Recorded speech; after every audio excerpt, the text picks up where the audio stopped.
Hello, students of globalization.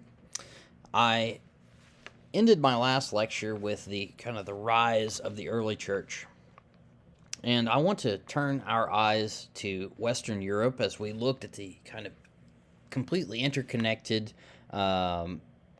ancient world that we saw civilizations all the way from Eastern Asia to the British Isles as being interconnected within groups of local, regional, and even international trading networks where ideas were exchanged, military conquests happened, and cultures clashed, were interacted, were connected at many levels.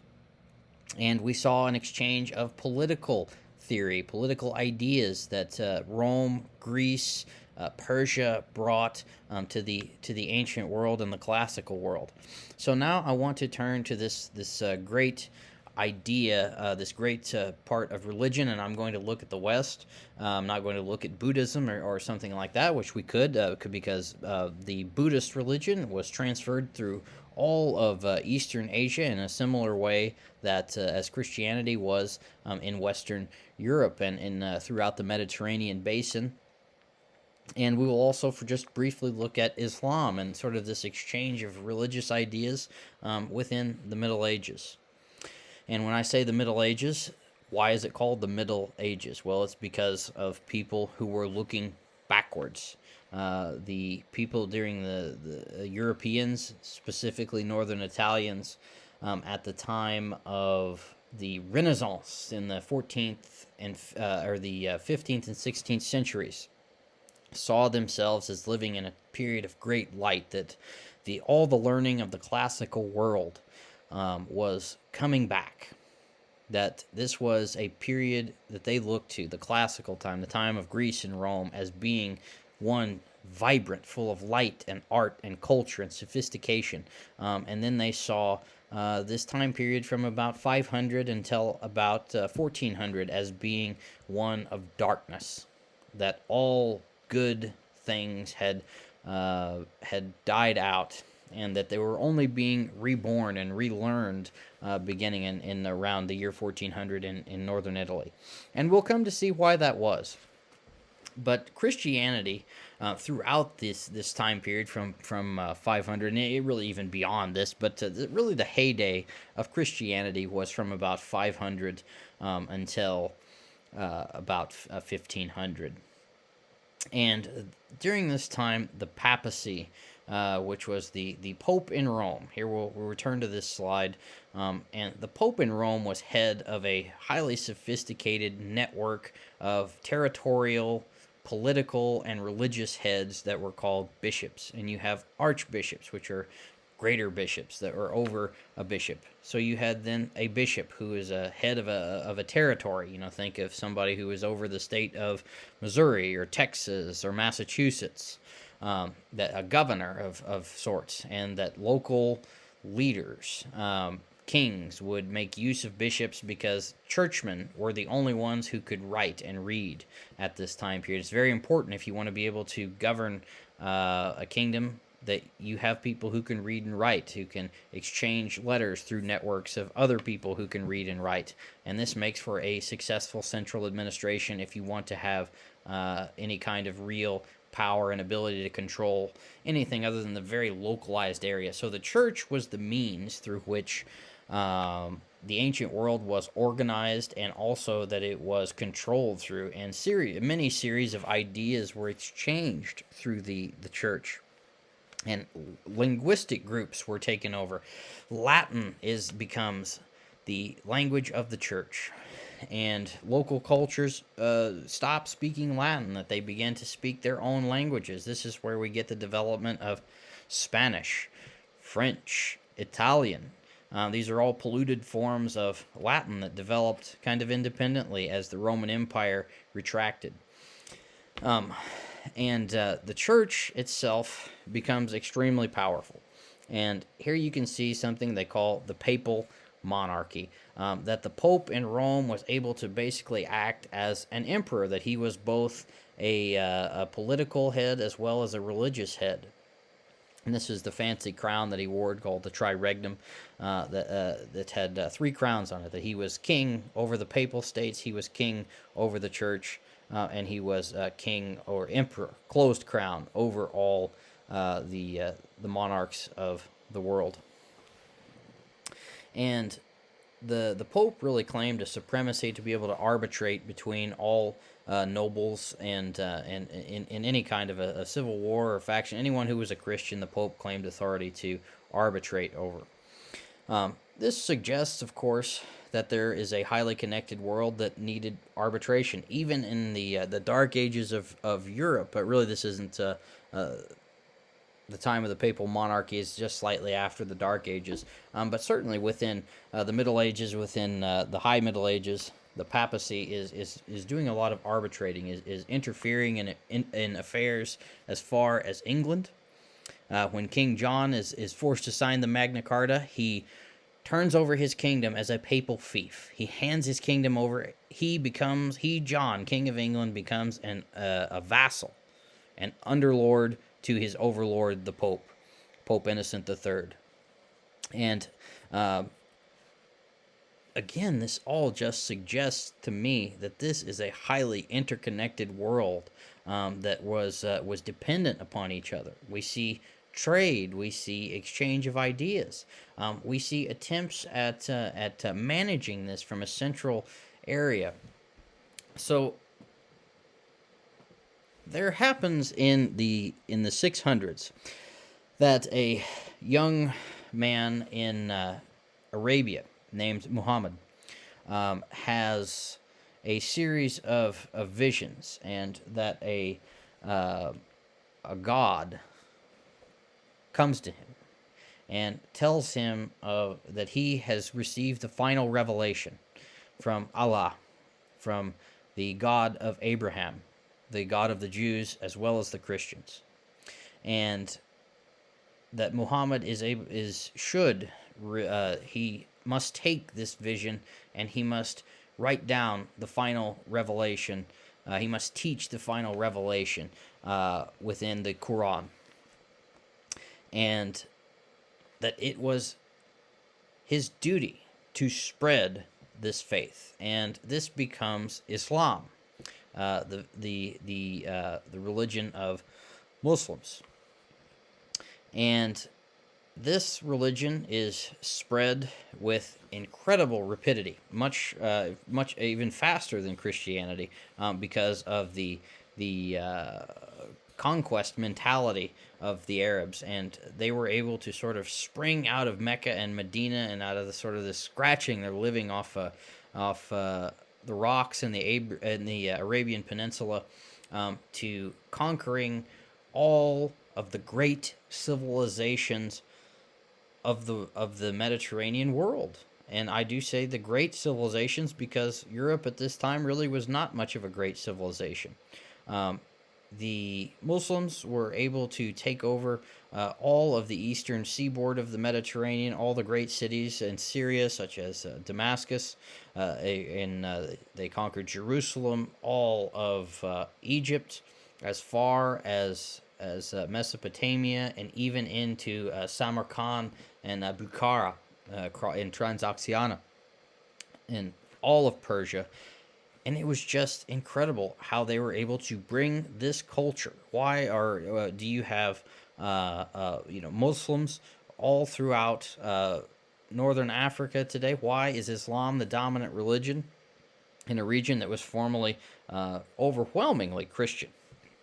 Well, it's because of the success of these Arabian conquests of the world, or of the known world, and they were eventually stopped in present-day France by Charles Martel, and they were repelled by the Eastern emperors and they were really just where the Byzantine state and the Eastern emperors of the Eastern Roman Empire were able to just barely hold the line, and eventually, though, there comes to be quite a bucolic relationship between the Eastern Roman Empire and the Muslims, and there's a great exchange of ideas, of cultures, of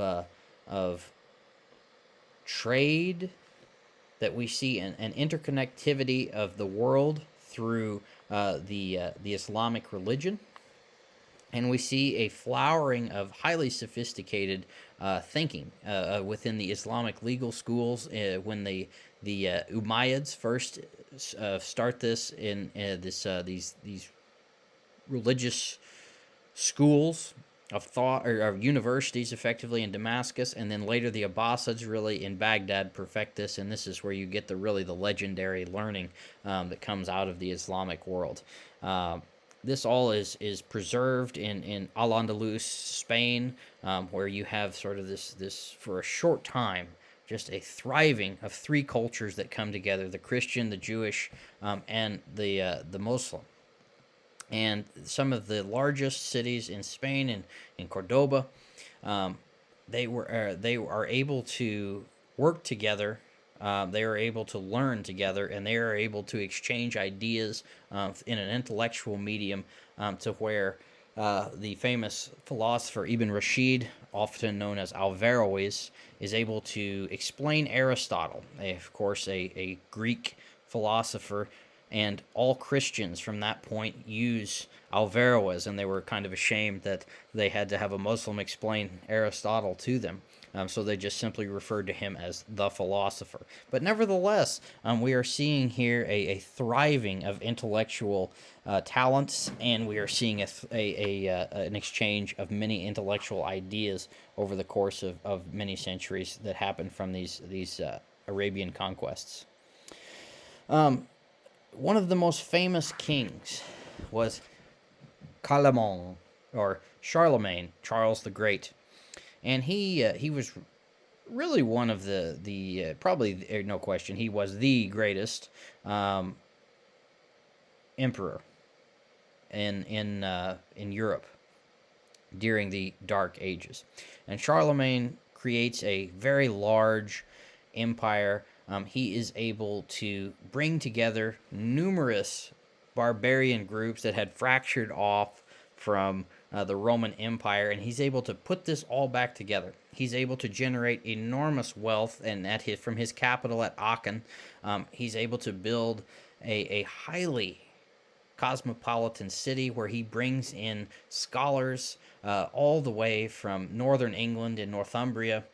He brings people in from Italy. He brings people in from Spain. They are mathematicians. They are religious thinkers. They reform the church. They build roads. They develop new military tactics. They develop their own styles of Latin. It's a highly sophisticated culture, and it's highly interconnected within this region of Europe. So again, this all smacks to me of globalization. Now, a little bit later in time, really in 1098, we see the first crusade, which means simply in Latin to take up the cross.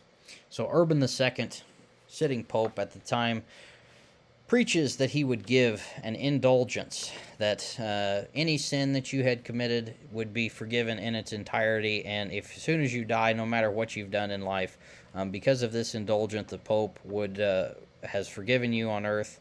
The doctrine of the keys, whatever you bind on earth will also be bound in heaven, Jesus tells to his successor Peter, who becomes the first Pope, that these people who take up their sword and the cross and they go and they liberate Jerusalem from the Muslim overlords that had taken over Jerusalem, that they would of course get this indulgence, and they could die knowing that they will go straight to heaven. And moreover, they get to go and pillage and have fun, maybe make a fortune, maybe not. But we see a series of crusades all the way out to 9 official crusades and many others that happen. But in this time period, we see groups of Europeans from all over, from Germany, from England, Spain, France.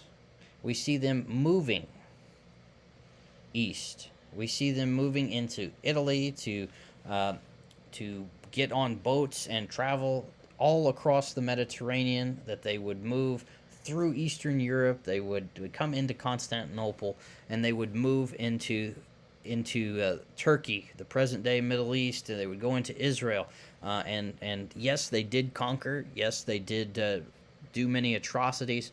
But what we see during this Crusader period, this 300-year period of time, we see Europeans coming to understand many things, much knowledge that was lost during the Middle Ages, and they brought it back. They brought back medical knowledge, mathematical knowledge, and through this they were able to build up their society in a way that hadn't happened since the time of Rome. And we see exchanges of ideas. We see exchanges of goods. We see exchanges of human beings, the slave trade. There are all kinds of transactions that are happening. Commerce is thriving. And of course, military warfare is happening. And all this time, different cultures are coming into contact with each other. Sometimes they mesh, sometimes they don't. But nevertheless, there is much interconnectivity at a regional, local, as well as, I think we can say, international level. So I want to jump ahead here after the Crusades and talk about famines and plagues. So famines were a frequent and common thing. The famous English clergyman Thomas Malthus suggests in his essay on the principle of population that once a human population reached a certain limit, that the land could only support so many people, that it was just a question of arithmetic. And once there was a surplus human population, there would be a famine. People would have to die in order to keep everyone fed. Now, Malthus did not take into consideration the development of new technologies and things like this, but this is what he suggested had caused famines throughout human history and would continue to cause them in his own time. So I want to look at what they call the Great Famine, which is in the 1300s, and this is a pan-European crisis. This might be caused on account of climate change, where basically around 10% of the human population died of starvation all across Europe because the climate suddenly got colder. This is often called the Little Ice Age, but people were overworking the soil. There was terrible rains. It got colder. Anyway, a bad period of harvests occurred, and people died. Many people died on an enormous scale. This happens again right around, or for a 10-year period in the 1330s into the 1340s. This causes enormous malnutrition and sickness among the populations.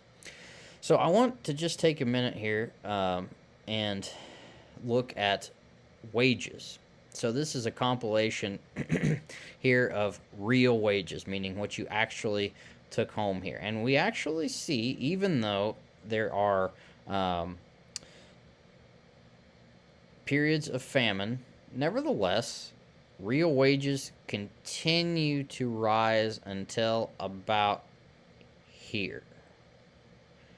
All right, so right about the year 1400, maybe even a little earlier, we began to see stagnation.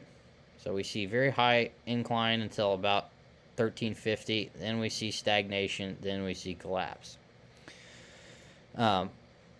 So the problem with plagues and famines in the ancient world is it caused labor shortages. So we want to look at, I want to look at the Great Dying and these famines and sort of the effect it had on the economy. So we can see here in Europe, we can see the population right after 1300 falls off precipitously. Why? And it really took until almost the year 1800 before it recovered to the same population levels that it had before the Black Death. So this was never really called the Black Death, but rather it was called the Great Dying. But it was a period of time, a pandemic, a plague that occurred from 1347 to 1350. And between these years, 30 to 70% of the entire worldwide population died. You can imagine if today, if the coronavirus had a 70% mortality rate for anybody who caught this, how much more terrifying would that be than the less than 1% of mortality rate that COVID-19 has? So multiply that times 70, and you can imagine the kind of terror that came out of this kind of suffering. But it was a massive plague that spread along trade routes. That this will sound like a very familiar story to you. That it begins. We see the first recorded cases where? Well, in China. And it begins to spread along trade routes all along where the Chinese traded. Then you see it move in India and across Central Europe. You begin to see it in the Middle East, in Turkey, Eastern Europe, and then finally it arrives in a ship in 1347 in a harbor in Sicily. Supposedly everyone on the ship had died. And this was what we call now the Black Death.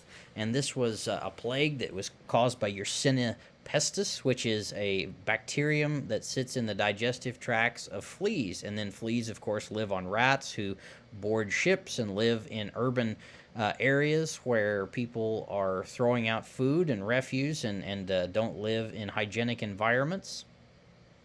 And these rats then migrate from their rodent host onto a human host, and then it becomes infected.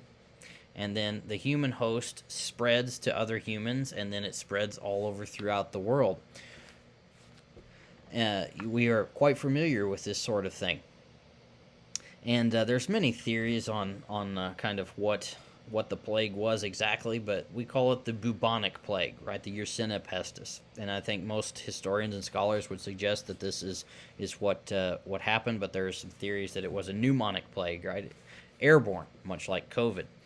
But it spread rapidly. What does this mean for globalization? Well, it means that within 5 years, this plague was able to move from China all the way to Western Europe and eventually killed off 70% of the population. Well, this suggests that the population was highly interconnected and that they were moving about and people were transferring goods and they were moving. They were not stagnant, but this was a highly connected, globalized world. Kind of sad thing. But what... not that the world was globalized, but rather that 70% of the population has to died to demonstrate my point. So what did people do regarding this plague? Well, much like in our own time, there were theological explanations, there were logical explanations, there were medical explanations.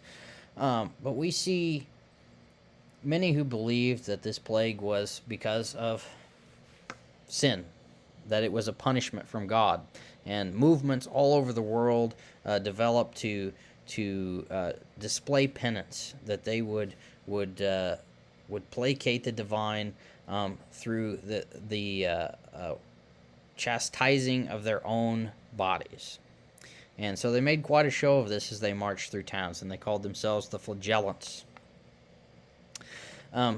Science at the time was not quite as sophisticated as we are now, but the most sophisticated medical faculty in Europe was at Montpellier in France, the University of Montpellier.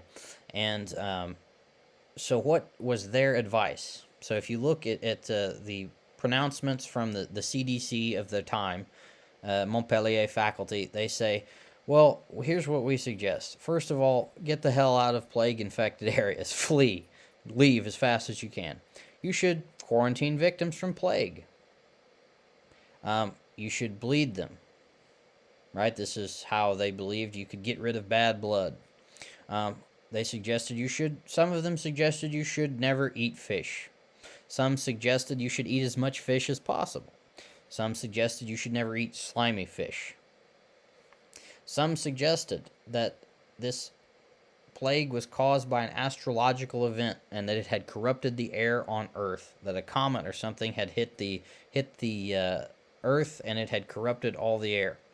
And that to mitigate this, you should carry flowers, specifically posies. Ring around the rosy, pocket full of posy, ashes, ashes, we all fall down. This children's rhyme actually comes straight out of the Black Death. You should burn incense. You should constantly burn fires to purify the air. So this is just some medical explanations that were given, kind of like take bleach to stop COVID. Some of this makes a little sense, some of it does not.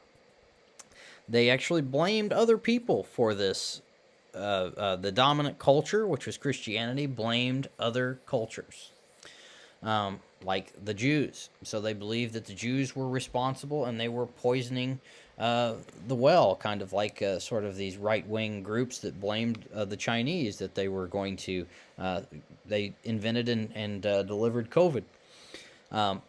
The Christians of the time, some of them anyway, blamed the Jews, and therefore there were many pogroms, right? These holocausts against the Jews, small-scale murders in localized areas where Jews lived. It shows and suggests that there are dominant cultures, there are minority cultures. They're living in close proximity to each other. They knew where they existed. They knew of their ideas.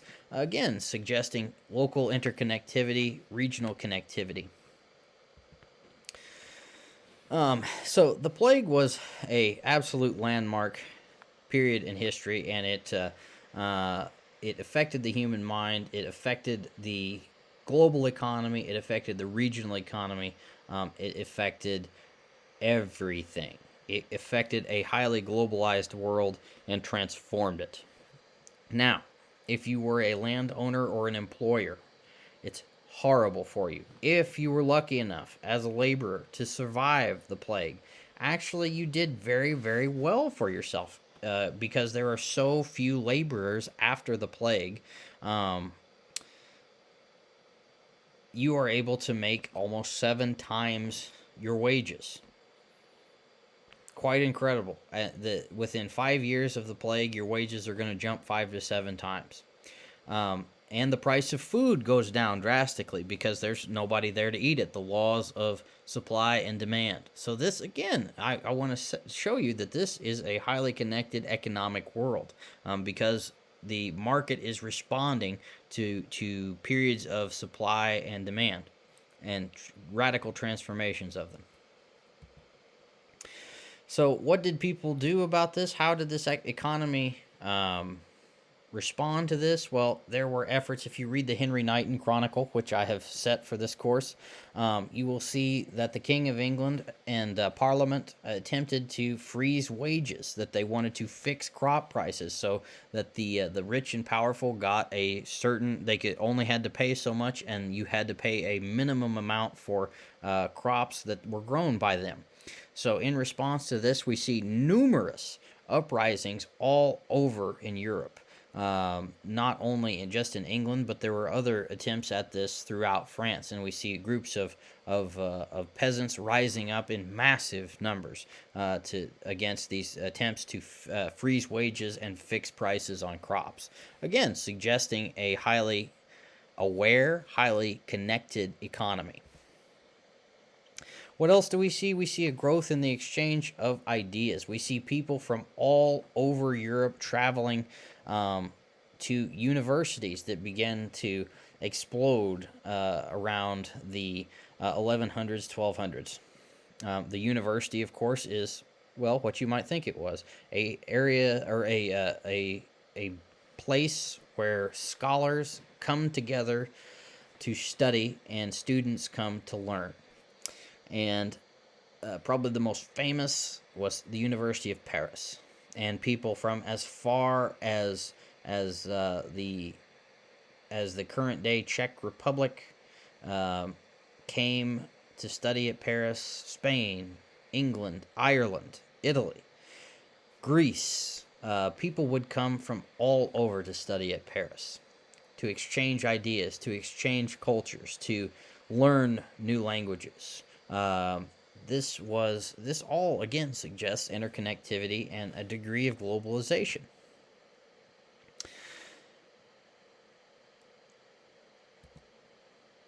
So let us look at global trade networks. Now, as populations grow and decline, um, it affects economies. It affects how trade works. And we have from long ago the Silk Road, and some of those trade routes were still functioning in the Middle Ages. And we see that someone like Marco Polo, who we will eventually come to meet, could travel in about 120 days under the protection of the great Khans, who were these formerly nomadic barbarians out of Mongolia, to highly sophisticated emperors of China. And he could travel under the protection of the Great Khan in about 120 days from Italy to Kambalak, present-day Beijing.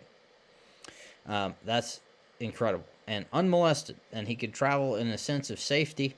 And he saw and recorded the enormous exchange of wealth, of ideas, of goods, and cultures that were coming into contact with each other. And you can see here on these maps just the enormous amount of trade routes. And now, probably the amount of globalized trade here is around 3%, 4% at the absolute maximum, anywhere in the ancient world. That we could really say is globalized trade. But there's an enormous amount of regional and local trade going on. And I think as you come to study globalization in our modern world, you will find that most trade is actually regional and local as well. We certainly have a degree, much more globalized trade than we did in the ancient world, but nevertheless, luxury goods are coming from China, from India, coming into the West, and various agricultural products are moving out. But there is a global trade network that absolutely is occurring in the Middle Ages. And Marco Polo's, his diaries that he writes as he travels to the Far East suggest all these things that I have just said, that this man was able to recount his journey and all that he learned and the ideas and different things that he saw. And it all suggests a globalized network. And we see the growth of towns that are beginning. We begin to see urbanization. Why? Because there was money that was flowing into Europe. So towns arose because you needed to exchange goods. They created markets. There was transfers of goods. Where did it develop most quickly? Well, it developed in the north of Italy because it was where the merchant class lived. It was where these small republics, these city-states, grew up, and they were able to make fortunes because of the trade that they were part of, because of their geographical location. Goods, luxury items would come in from the Silk Road, and Italian merchants with their shipping would bring it from the Eastern Mediterranean basin, from Eastern Empire and Constantinople, and they would bring it then into Europe. So all European trade flowed through northern Italy. And that is why northern Italy was the most developed, most urban, and most sophisticated place in Europe initially. Also, the Low Countries became very famous for this. They were great traders. So if today you go to Bruges or something, you can see this fabulous wealth that the Low Countries developed because of their great shipping. And again, this is for luxury goods. This is not, they're not trading shoes or something like this. That's a local item that was produced and traded locally. These are very highly valuable trade goods, such as silks and exotic spices. And this is almost entirely for an upper class market. So as we see the concentration of wealth, we see the growth of urban places. We see we see the creation of markets. We see that cities themselves, as they grow, create a need for services, because you have people who have a lot more money and a lot more time, and they can then buy other things. So this becomes a consumer society, right? Where you can, nothing like our modern world, but where people can really buy a lot of things. So these urban places are engines for commerce. And we began to see this in the Middle Ages in Europe.